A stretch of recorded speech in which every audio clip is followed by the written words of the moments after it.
It's Monday, and what we do on every Monday is look at the trends from the wide receivers from the previous week. This week it's week 15 from Sunday, and how we do this is we go to NFL.com and pull up the next gen stat charts on these players to look at the routes here.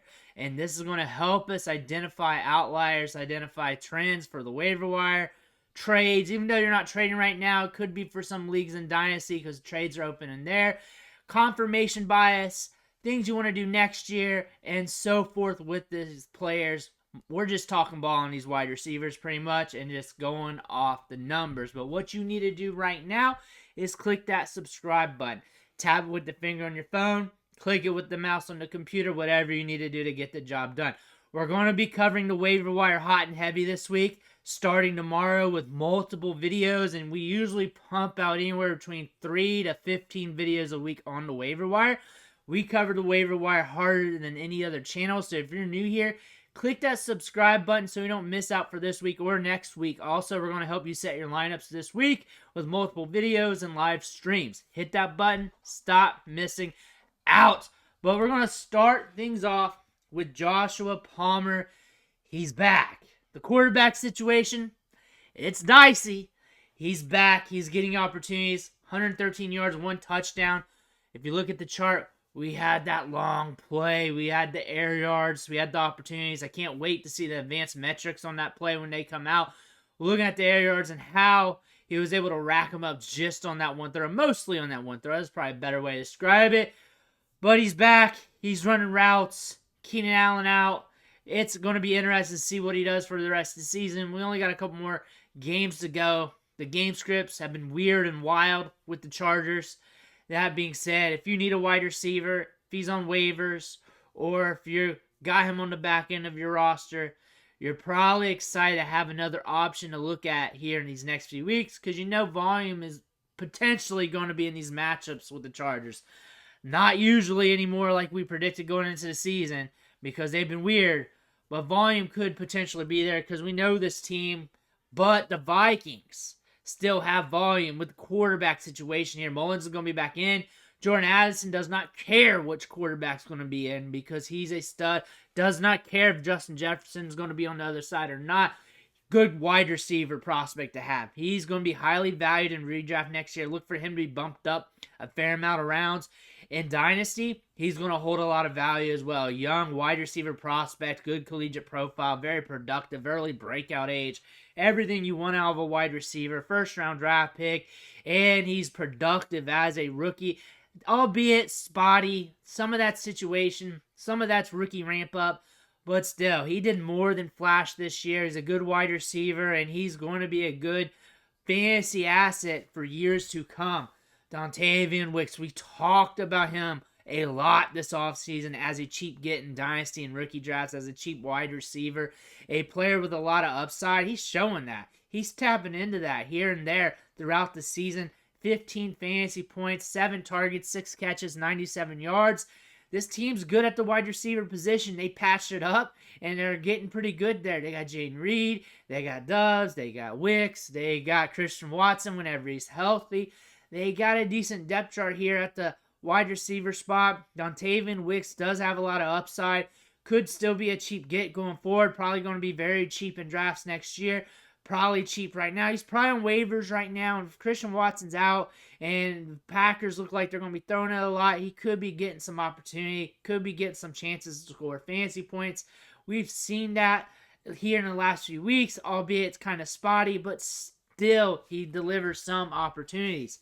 Noah Brown's getting a lot of opportunities here because everybody's hurt. Nico Collins tanked out, and he's going to be running a lot of routes. He's going to start seeing a lot of targets. Looks like he's starting to get right after the knee because he had a knee injury, caused him to miss some games. Then we had a ramp-up time, and we were waiting for that. And now with suspect quarterback play, Stroud's probably going to be back sooner than later. Noah Brown's getting it, and he's going to be a fantasy asset for the rest of the season. Going into next year maybe as well, unless they ramp it up at the wide receiver spot, which they might. They might bring somebody in. That being said, Noah Brown is going to be a piece in fantasy for the rest of the season. Even when Nico Collins comes back, if he comes back, Noah Brown is going to be seeing targets and routes throughout the rest of the year. Rashee Rice has been hitting this year. He's been hitting hard over the last month. Week 12 against the Vegas, 24.7 PPR fantasy points. Week 13 against the Packers, 14th spot. Week 14 against Buffalo, 18.2. And then week 15 against the Patriots, 24.1. Consider him a top wide receiver in fantasy. Consider it. Consider him one of the top young guys right now. He was undervalued going into the drafts. He was undervalued in fantasy during the start of the season. We saw the numbers. They were looking good. We need the ADOT to increase, but looking at this chart, it looks like it did increase a little bit. It's better than 1 and 4. It's better than what we've seen over the last few weeks, even though he's been scoring fantasy points. An 8 out of 1 and an 8 out of 4 is what we've seen out of him.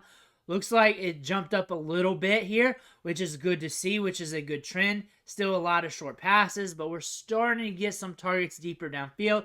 And when he starts seeing deeper targets with this volume of 9 to 10 targets per game, maybe even 7 to 8 in the lower ones, you're going to see a wide receiver here that's going to tap into that upside, and that upside is going to be 20 to 30 fantasy points, and that could be a consistent thing, considering he's the wide receiver Patrick Mahomes trusts. Courtland Sutton is an air yards wide receiver. We did not get the super deep target, but we did get a consistent amount of targets here on Sunday with 6, catching 5 of those for 71 yards.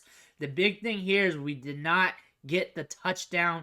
If he scored a touchdown, he would have been nuclear. He's been pretty consistent scoring touchdowns on a weekly basis. He usually gets you about 1, with a few games intermittently sprinkled here and there where he misses it. This was one of those games, but he's still that wide receiver that you love at the flex spot because you know he's going to score at least enough to get you by. It's rarely he doesn't, but he'll at least get you like 11 or 12 spot like he did this week, which is good enough to get the job done. Treylon Burks. Treylon Burks. And he is a wonderkin of wide receivers here because he's always been hurt, and we really have not had a large enough sample to really evaluate him. And now we got Will Levis there slinging rocks. DeAndre Hopkins getting all the targets. And it's hard to know if he will ever be valuable in fantasy football because we know the volume here in the passing game for Tennessee is sus. Derrick Henry said some things in the media yesterday where it indicates that he might be looking for greener pastures. That being said, they still identify using the running back, so they may be bringing in another running back, and it's hard to see them transitioning quickly to going full spread, YOLO in the passing game. That being said, Treylon Burks, first-round pick, good size, adjusted athleticism. Will it ever click? We will never know. The odds are starting to go a lot downwards. It sure is. But he does have some gusto in his game, a little bit of yak ability, a little bit of contested catch ability, a little bit of this, a little bit of that. That being said, the volume's not there right now. The targets is not there right now. We have not seen him be healthy consistently. And then we also got DeAndre Hopkins. This is a projection that is very fuzzy for Treylon Burks. However, he scored 9 fantasy points. He's starting to see more snaps. He might turn it on at the end of the season. I would not pick him up in redraft. Dynasty, he's super cheap and really depends on whether or not you want him and how cheap he is in your league and trades. Terry McLaurin got all the targets, got all the volume in a game against the Rams where it kind of went off the hinges, especially in the back half of the game. Got a lot of volume, got the deep targets. He's the wide receiver in this offense you want to rely on in fantasy, but he hit a cold spell these last few weeks. Prior to that, he was the only consistent asset on this team, as these other wide receivers have been up and down. Curtis Samuel, when he was up, he's been up. But Terry McLaurin hit it this week. He hit it, and you can't trust these wide receivers because Howell will spread it around. But Terry McLaurin has upside. He's a good wide receiver, can get those air yards, and can really help you in your matchup when he hits. I thought we were talking about wide receivers, but I decided to sneak in a tight end because I had a lot of questions about Trey McBride going into the week and that matchup against the Niners. He was ranked 5th among tight ends in a lot of rankings. He was around that range and going into the week. That being said, even though it was a bad matchup, it's the volume. It's the volume in the targets. Just not many tight ends in the NFL get as much volume as him. and he's a solid asset in the passing game. He's safe, and even in bad matchups, you just got to roll with it. And if he doesn't hit, if that bad matchup holds true, you just got to eat it. You just got to do it. But you can't just bench him just because he's playing the Niners or playing the Cowboys or playing a team that's tougher against the pass. You just can't really do that. Plus, the Niners actually give a fair amount of fantasy points to wide receivers. Trey McBride runs enough routes where you should just consider him more of a wide receiver at the tight end spot. So, honestly, you shouldn't have been scared of him. When a tight end of this caliber is going against a tough matchup, you just roll with it and take the hit in the face if it doesn't hit. But the volume is what's going to hold true here. That's what happened, and it's holding true in all these matchups here, especially with Kyler Murray in the fold. Week 10, 9 targets. Week 11, 7 targets. Week 12, 9 targets. Week 13, 9 targets. This week, 11 targets. You want to roll with that at the tight end spot and not mess with it. If Trey McBride busts on a week, you just eat it. If he hits, enjoy it. Garrett Wilson and the New York Jets. We thought we were on a roll here where they're just spamming Garrett Wilson, and that's the right thing to do. Zach Wilson got benched, but still, if I'm on this team at quarterback, I'd spam Garrett Wilson. I would just spam him with targets. They didn't do that. And you expect him to have some low matchups here and there. You just don't want it this part of the season. He's a 30% target share wide receiver. And look at this. 4 targets, 3 catches, 29 yards. And you know it's never really his fault. The quarterback position's awful. It's off and on. But with it being so off, that should be another indicator. They should be just spamming him with targets and praying to the gods after every throw that it gets to him because he's going to make a play.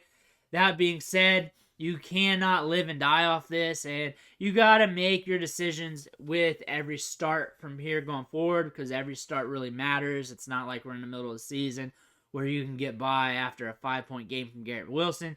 That being said, next year, don't be scared to draft him due to the quarterback situation. Even though Aaron Rodgers is there, you know how iffy he is and this team is and this offense is. Never be scared to draft him. Never be too scared to start him. It's just, you know you're going to get these down games, but you're also going to get a lot of up games.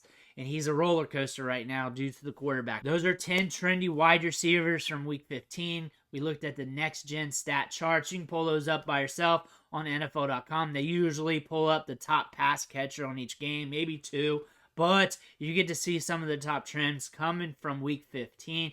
Analyze some of these wide receivers for this year, next year, waiver wire trades, multiple different types of leagues from redraft to dynasty. Hopefully something fits your needs or at least filled up your cup of confirmation bias. But I want to thank you for watching. Make sure you hit that subscribe button on the way out, and I'll catch you on the next video.